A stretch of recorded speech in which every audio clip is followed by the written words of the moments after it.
स्वतःला नेहमी स्पेशल समजा, कारण उगाच देव कोणालाही माणूस म्हणून जन्माला घालत नाही.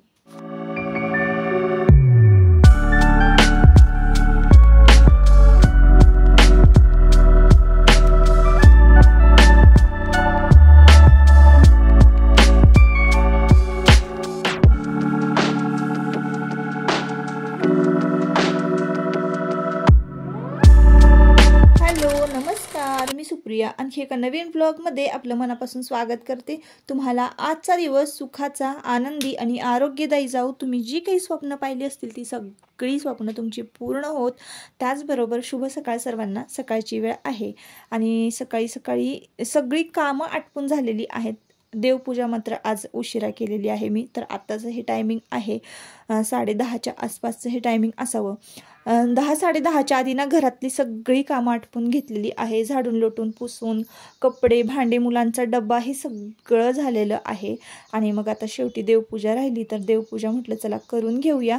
आणि आत्ता अजूनपर्यंत ना मी गाऊनच घातला होता. आत्ता मी साडी वगैरे नेसली आणि मग कसं आहे गाऊनवर देवपूजा करावीशी वाटत नाही मला. तर त्यामुळं ना मग साडी नेसली. आधी पटापट कामावरून घेतली, साडी नेसली आणि आता देवपूजा करते. तर आज ना माझा वाढदिवस आहे आणि त्यामुळं ना दादा तुमची मला आज फिरायला घेऊन जाणार आहे. तर आम्ही नेहमी काय विचार करायचो की मुलं मोठी झाल्यानंतर कुठेतरी फिरायला जाऊया किंवा असं आसपास कुठंतरी आपल्याला फिरायला मिळेल. आता मुक्कामी तर आम्ही कुठं जाऊ शकत नाही, म्हणजे एक रात्रीसाठी वगैरे कुठं फिरायला जाऊ शकत नाही मुलांना सोडून. तर काय मुलांची शाळा असते आणि मुलांचं आता टायमिंग वाढलेलं आहे. मागच्या वर्षी ना देवाचं टायमिंग होतं 10 ते 1. तर 3 तासामध्ये ना आम्हाला जवळच्या जवळ कुठेही म्हणजे फिरता यायचं नाही, कुठेही जाता यायचं नाही. आणि आत्ता मात्र आहे ना ह्या वर्षी देवांचं टायमिंग ना 10 ते 4 झालेलं आहे. 10 ते 4मध्ये 1 डे रिटर्न ट्रिप ना कुठेही काढता येते आणि कुठेही जाऊन येता येतं. म्हणूनच आज आम्ही महाबळेश्वरला जायचं ठरवलेलं आहे. देवपूजा केली आणि मेकअप वगैरे काही म्हणजे थोडंफार आवरावर करायची होती. तर अपर लिप्स आणि आयब्रोज माझ्या करायच्या होत्या. तर चला म्हटलं तर तुमच्याबरोबर शेअर करूया. ह्या पण गोष्टी मी कधी शेअर केलेल्या नाहीत. तर आता पार्लरमध्ये जाण्या इतका वेळ नाही आहे माझ्याकडे. तर म्हटलं चला आता अपर लिप्स करून घेऊया. तर बघा, धागा घ्यायचा, फोल्ड करायचा आणि त्याला गाठ मारायची आणि अशा पद्धतीनं बघा एक कात्री अशी तयार करून घ्यायची. आता अशी कात्री तयार करून घ्यायची, त्याला 1 2 3 असे राऊंड मारायची. म्हणजे हवे असतील तितके मारा, पण 3-4 पेक्षा जास्त नाही. आणि त्याची अशी कात्री करून घ्यायची. अंगठा आणि एक बोट असतं आपलं, त्या अंगठ्याच्या आणि बोटाच्या साह्याने ना आपल्याला धागा जो आहे तो पुढे मागे करायचा. आणि आपली जी बारीक बारीक म्हणजे लव आहे चेहऱ्यावरची तर ती सगळी निघून जाते. म्हणजे अपर लिप्स जे आहेत आपल्या त्या आरामात छान क्लीन होतात. कुठेही पार्लरला वगैरे जाण्याची गरज नाही. मी तर अपर लिप्स नेहमी अशाच करते आणि आयब्रोज पण कधी कधी घरीच करते. जर खूपच शेप बिघडलेला असेल आणि छान शेप हवा असेल तरच मी दुसऱ्यांकडून आयब्रोज करून घेते, म्हणजे पार्लरमध्ये जाऊन आयब्रोज करते. नाहीतर मग कधीही मी म्हणजे पार्लरला जातच नाही आणि पार्लरमध्ये जाऊन कुठलीही ट्रीटमेंट घेत नाही. फेशियल वगैरे मी घरी करते. हेअर स्पा म्हणा किंवा हेअर विषयी काय असेल ट्रीटमेंट तर ती मी आयुर्वेदिक उपचार घरीच घेत असते. आणि आयब्रोज पण एक ना थोड्या वाढल्या होत्या, 2-3 केस दिसत होती, ती पण क्लीन केली. आणि पटापट आवरून ना आता आम्हाला निघायचं होतं, कारण मग आता 11:15 11:30 11:15च्या दरम्यानचं टायमिंग झालं होतं. आणि तिथे पोहोचेपर्यंत मग 1 वाजायचा आणि मग लगेचच 3-4 वाजले की रिटर्न यावं लागेल. मुलांना परत म्हणजे घ्यायला जायचं आहे स्कूलमध्ये. तर असं आजचं प्लॅनिंग होतं. तर हा जो व्लॉग आहे तो 14 जुलैचा होता आणि 14 जुलैला वाढदिवस असतो. तर खूप वेळा मी प्रयत्न करते रेग्युलर व्लॉग अपलोड करण्याचं. काय होतं ना, शूटिंग करून ठेवलेलं असतं पण एडिटिंगला वेळ मिळत नाही ताईंनो, त्यामुळं सगळं राहून जातं. तर बघा अशा पद्धतीनं ना मी आयब्रोजसुद्धा करून घेतलेल्या आहे. अगदी अपर लिप्स आपण तसंच करतो ना त्याच पद्धतीनं आपल्याला आयब्रोज करून घ्यायचे आहे. पण काय होतं ना, आपली स्किन लूज असली नाही की दुखते की नाही ताईंनो. तर तुमचे दादा मला म्हणत होते कशाला हा उद्योग करतेस, दुखतंय तर तू पार्लरमध्ये जाऊन ये.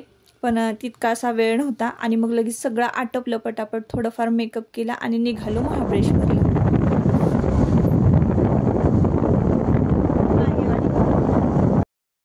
तर प्रवास करत असताना थोडंसं ऊन पडलेलं होतं आणि खरं तर आम्ही भिजायला निघालेलो होतो. महाबळेश्वरला थोड्याफार प्रमाणामध्ये पाऊस असतो. जेव्हा वाईमध्ये थोडंफार ऊन असतं ना, तिकडं थोडाफार प्रमाणामध्ये पाऊस असतो आणि जेव्हा वाईमध्ये पाऊस असतो ना, म्हणजे थोडाफार जरी पाऊस असला तर तिकडं जोरदार पाऊस असतो आणि वेण्णा लेक पूर्णपणे भरलेला आहे. आता तुम्हाला गेल्यानंतर बघायला मिळेलच. आजूबाजूची हिरवळ आणि आजूबाजूचा रस्ता तुम्ही पाहत असाल. आज आहे सोमवार 14 तारीख, त्यामुळे एवढी काही गर्दी नाही. फक्त जे रिटर्नच्या गाड्या आहेत त्या रिटर्न येत असतील, नाहीतर तिकडं वर जाताना ना अजिबात गर्दी नाही. शनिवार रविवार म्हटलं की याच रस्त्याने अजिबात म्हणजे जायला जागा नसते, इतक्या गाड्या असतात, इतके टुरिस्ट म्हणजे आहेत जे ते येतात इथं.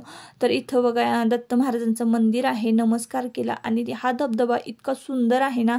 तर मी एका मागच्या श्रावणामध्ये ना, माझे मागच्या वर्षीच्या श्रावणामध्ये एका ब्लॉगमध्ये संपूर्ण हा धबधबा तुम्हाला व्यवस्थित दाखवलेला आहे. तेव्हा जास्त पाणी होतं. टू व्हीलरवर बसलं ना ताईंनो, मला इतकी भीती वाटते ना टू व्हीलरवर प्रवास करायला. आणि टू व्हीलरवर कसं तरी थोडंफार शूटिंग घेतलं मी, पाठीमागे बसली होती आणि ते पण साडी घालून बसायला ना खूप खूप भीती वाटते. कारण माझी साडी अशीच एकदा श्रावण महिन्यामध्ये गाडीच्या चाकामध्ये गेलेली होती आणि निऱ्यांची जी साईट आहे ना खालची, तर ती गेली होती. तर त्याच्यामुळे इतकी भीती वाटते ना, साडी नेसून गाडीवर बसायचं म्हटलं की खरंच खूप म्हणजे अवघडच आहे ते काम. आणि सगळी साडी मग आवरून सावरून चापून चोपून बसले आणि फायनली पोहोचलो आम्ही महाबळेश्वरला. तर हे वेण्णा लेकच्या तिथं वेण्णा लेकचा पॉईंट आहे. तर असा मोकळा रस्ता होता, थोडाफार रील्स वगैरे शूट केल्या आणि मग तिथंच आम्ही फ्रँकी आणि चहा पावभाजी वगैरे खाल्ली. वातावरण इतकं भारी होतं ना, आजूबाजूला थोड्या प्रमाणामध्ये धुकं होतं आणि मग चहा घेतला. तर चहा आम्ही पाचगणी पॉईंटवर घेतला होता आणि तिथून पुढे निघालो होतो महाबळेश्वरला. तर महाबळेश्वरला खरं तर जायचं होतं, पण आता तितकासा वेळ नव्हता आपल्याकडे. मग आम्ही तिथं फक्त वेण्णा लेकच्या पॉईंटवर थांबलो. आता तिकडेच निघालेलो आहोत. गाडीवर बसल्यानंतर शूट करायला खरंच भीती वाटते, पण थोडं शूट घेतलं आणि चला मग म्हटलं तुमच्याबरोबर शेअर करूया. खरं तर हा ब्लॉग मी शेअर करणार नव्हते, निवांत असं मला एन्जॉय करायचा होता आजचा दिवस. पण म्हटलं चला तुम्हाला तरी ही छानशी हिरवळ मोकळे रस्ते कुठं बघायला मिळणार आहेत. आणि असंही आम्ही श्रावणामध्ये येतो तेव्हासुद्धा मी तुम्हाला दाखवेन आणि तेव्हा मंदिरांची व्यवस्थित माहितीसुद्धा दाखवते, सगळी व्यवस्थित माहितीसुद्धा सांगते. आत्ताच्या ब्लॉगमध्ये तुम्हाला असं व्यवस्थित काही मला सांगता आले नाहीत, काही पॉईंटची जी माहिती आहे ती देता आली नाही. तर आपला हा ब्लॉग असाच एन्जॉय म्हणून केलेला होता. तर तिथं बघा आता इथं पोचलो आम्ही महाबळेश्वरला वेण्णा लेकजवळ आणि पाऊस खूप होता.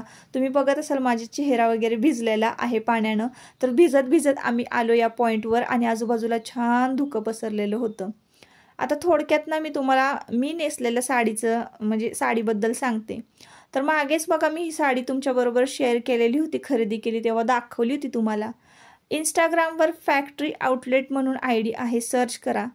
कोल्हापूरला ना फॅक्टरी आउटलेट म्हणून एक मोठं फॅक्टरी आहे साड्यांची म्हणा किंवा बऱ्याच व्हरायटी, चिल्ड्रन वेअर, रुमाल, सॉक्स, बेडशीट, पाय पुसणे, हे सगळं तुम्हाला अगदी फॅक्टरी रेटमध्ये मिळतं. तर तिथून मी साडी घेतलेली आहे. इतकी छान सूत धोत्राच्या कापडासारखी प्युअर कॉटन अशी ही साडी आहे आणि इतकी छान आहे ना ताईंनो. तुम्हाला आता माहिती आहे महाबळेश्वरला इतकी थंडी आहे ना की काय विचारायलाच नको. सगळी माणसं अशी थरथर कापायला लागतात. पण ही साडी घातल्यामुळं ना मला इतकी भारी ऊब आलेली होती ना, आणि ओली जरी झाली ना पावसाने ही साडी की लगेच वाळून जायची. अशा छान सॉफ्ट कॉटनच्या आणि छान व्यवस्थित प्रिंट असलेल्या साड्या मला खूप घालायला आवडतात, हे तर तुम्हाला माहिती आहे. तर त्यानंतर फ्रँकी मागवली, फ्रँकी खाल्ली आणि मग त्यानंतर आईस्क्रीम मागवलं. तर अशा वातावरणामध्ये कोण आईस्क्रीम खाणारच नाही. तुमच्या दादांना म्हटलं खा तुमचं तुम्हीच. आणि मग त्यानंतर बाजूलाच छान हिरवळ होती, पण शेवाळ पण भरपूर होतं. खूप काळजी स्वतःची घेत 1-2 रील्स ज्या आहेत त्या शूट केल्या आणि मग तिथंच त्याच पॉईंटवर आम्ही एन्जॉय केलं आणि मग रिटर्न येण्याचं प्लॅनिंग केलं. कारण वाजले होते 2:30 आणि 2:30 वाजले की मला मुलांची इतकी काळजी वाटते ना, शाळा सुटेपर्यंत आपण पोहोचतोय की नाही. आणि मग शेवटी मग तुमचे दादा म्हटले पोहोचूयात आपण, काही हरकत नाही. पण नाही म्हटलं चलाच आता इकडून. असं काहीसा गोंधळ झालेला होता ताईंनो. आणि मग जाता आम्हाला हे छान असं दुकान दिसलं चिनी मातीच्या भांड्यांचं. भरपूर असंख्य व्हरायटी होत्या. तुमच्याबरोबर शेअरही करायचे होते. काही छान नवीन डेकोरेटिव्ह पीस पण तुम्हाला दाखवायचे होते, पण मुलांची शाळा सुटेल म्हणून मी काहीही शूट घेतलं नाही. माझं मनही लागत नव्हतं. मला असं वाटत होतं की कधी मी एकदा घरी पोहोचते, कधी मी मुलांच्या स्कूलमध्ये पोहोचते, नाहीतर मग सगळी मुलं निघून जातात आणि मुलं मग आपली वाट बघत बसतात, असं होतं. तर असं व्हायला नको म्हणून मग आता ना नेक्स्ट टाईमपासून आता मी ठरवणार आहे की मुलं जेव्हा घराच्या बाहेर पडतील सकाळी 10 वाजता, तेव्हाच 10 वाजता घराच्या बाहेर पडायचं आणि 4 वाजेपर्यंत 3 वाजेपर्यंत जेवढं फिरता येईल तेवढं फिरायचं आणि 3:30 नंतर रिटर्न यायचं, असं प्लॅनिंग. तर आजचं पण असंच प्लॅनिंग होतं, पण निघायलाच उशीर झाला होता ताईंनो. आता मी इथे काय काय खरेदी केलेली आहे ती तुम्हाला नेक्स्ट व्लॉगमध्ये दाखवते. तर हे बघा, हे हरिण आहे ना, हे घेतलेलं आहे. तर ते कसं आहे, किती त्याची उंची आहे, पुढच्या व्लॉगमध्ये सांगते आणि त्याच्यामध्ये काय आहे नक्की हे पण सांगते. आणि अजून एक 2-3 पीस जे आहेत ना ते मी खरेदी केलेले आहे. आणि मग खरेदी केल्यानंतर मग निघालो आम्ही घरी. खरं तर मला तुळशी वृंदावन पण घ्यायचं होतं, पण खूप छान छान पीस तिथं दिसत असताना सुद्धा मी म्हणजे बघू नाही शकले, बार्गनिंग नाही करू शकले. हे डायमंड शेपमध्ये कुंड्या आहेत, त्यानंतर मोठे कप आहेत, म्हणजे कुंड्याच आहेत या, बदक आहेत छान. इतके छान छान डेकोरेटिव्ह पीस होते ना, तर इतकं भारी वाटत होतं ना. हे बाल्कनीमध्ये, गॅलरीमध्ये किंवा कुठल्या एक कॉर्नर पॉईंटवर आपण ठेवलं ना, छान आपलं जे हॉल किंवा घर जे आहे छान डेकोरेटिव्ह दिसणार आहे. आणि अशाच कलरफुल कुंड्यांनी जर घर आपलं डेकोरेट केलं ना, खूप उठून दिसतं बरं का.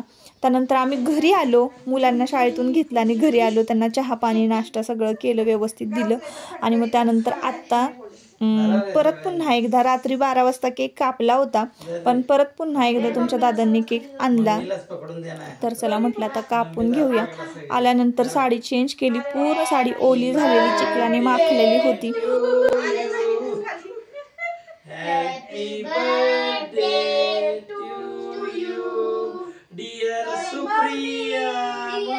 तर एका ताईंची मला कमेंट आली होती, मी सगळ्या गोष्टी चांगल्या करते, सगळ्यांशी चांगलं वागते, तरीही मला कधी कधी ना उदास वाटतं आणि कधी कधी मन लागत नाही. तर कसं असतं ना, नेहमी आपण आपल्यावर प्रेम करायला शिकायचं. स्वतःला जर आपण किंमत द्यायला शिकलो ना, तर कसं होतं ना की आता बघा, अशी माणसं डिप्रेशनमध्ये जातात की ज्या माणसांचं स्वतःवर कमी प्रेम असतं. स्वतःला नेहमी व्हॅल्यू द्यायला शिकायची. जरी आपल्याला काही गोष्टी येत नसल्या, आपण शिकण्याची जिद्द ठेवायची. पण कसं आहे की स्वतःला कमी लेखून आणि तिचं किती चांगलं, माझं असंच आहे, असं जर तुम्ही वागत बसला ना, तुम्हाला आयुष्य जगणं खूप खूप म्हणजे खूप अवघड जाणार आहे. अशा काही गोष्टी असतात ताईंनो. आणि काही का असेना, प्रत्येक दिवस अगदी चटणी भाकरी का असेना, पण तो अगदी एन्जॉय कसं करता येईल, आनंदात कसा घालवता येईल याचा विचार करायचा. आणि कधीही स्वतःला म्हणजे असं उदास वाटू द्यायचं नाही. आणि उदास वाटू नये, नेगेटिव्हिटी घरातनं निघून जावी, तुमच्या मनातनं निघून जावी म्हणून मी रोज तुमच्याबरोबर रोजच्या ब्लॉगमध्ये देवपूजा, अध्यात्म, हे सगळ्या गोष्टी यासाठीच मी तुम्हाला सांगत असते की कुठेही लांब लांबपर्यंत आपल्या मनावर नेगेटिव्हिटीचा, वाईट विचारांचा परिणाम होऊ नये, उदास वाटू नये, नेहमी आनंदी राहावं, फ्रेश राहावं. म्हणून प्रत्येक व्यक्तीनं एक अशी तुमची आवडती गोष्ट करा. तुम्हाला देवपूजा आवडते, देवपूजा करा. तुम्हाला फिरायला आवडतं, फिरा. ज्या गोष्टी तुम्हाला आवडतात ना, त्या गोष्टी तुम्ही करायला सुरुवात करा. आणि मेन म्हणजे स्वतःवर प्रेम करायला शिका. तर अशा सगळ्या गोष्टी आहेत ताईंनो. आता इकडे बघा, केक वगैरे कापला, सेलिब्रेशन वगैरे सगळं झालं. खूप खूप मुलांनी माझे लाड केले, पापी वगैरे घेतली. तुमच्या दादांनी पण आज माझा खूप लाड केला. आणि अशा पद्धतीनं ना माझा आजचा एकंदरीत दिवस खूप छान आनंदात गेला. आणि कसं असतं ना, हे गेलेले क्षण पण परत पुन्हा मिळत नाही. आणि कसं आहे, ते व्हिडिओच्या माध्यमातून तरी माझ्या आठवणीत राहतील. तर आपली मुलंच आपलं जग असतं, आपलं नवराच आपलं जग असतं. तर आम्ही असा छान पद्धतीनं घरच्या घरी ना वाढदिवस साजरी केलेला आहे. आणि खूप खूप म्हणजे मला तर आहे ना, एखाद्या मोठ्या हॉटेलमध्ये पार्टी वगैरे नाही, असं हे करण्यापेक्षा आहे ना, मला हा असा वाढदिवस आहे ना खूप माझ्या लक्षात राहतो. आणि यांचं सगळ्यांचं प्रेम ना, त्यांच्या प्रेमाची मी तुलनाच नाही करू शकत. तर आता आम्ही 1-2 फोटो काढले. दिवसभर आहे ना आम्ही फिरायला गेलो, तर एकमेकांचे फोटो म्हणजे ते माझे काढत होते, मी त्यांचे काढत होते. दोघांचा असा एकत्र फोटोज काढता आला नाही. म्हणून म्हटलं चला आता घरी आलेलो आहोत, तर मग आयुषला फोटो काढायला सांगितला. तर असा होता माझा आजचा दिवस. आणि असा होता साधा सिंपल व्लॉग. जर तुम्हाला आवडला असेल तर नक्की आपल्या चॅनलला सबस्क्राईब करा आणि व्हिडिओला एक लाईक करा. चला परत भेटूया पुन्हा एका नवीन एका ब्लॉगमध्ये. तोपर्यंत स्वतःची काळजी घ्या आणि मजेत राहा. Bye bye.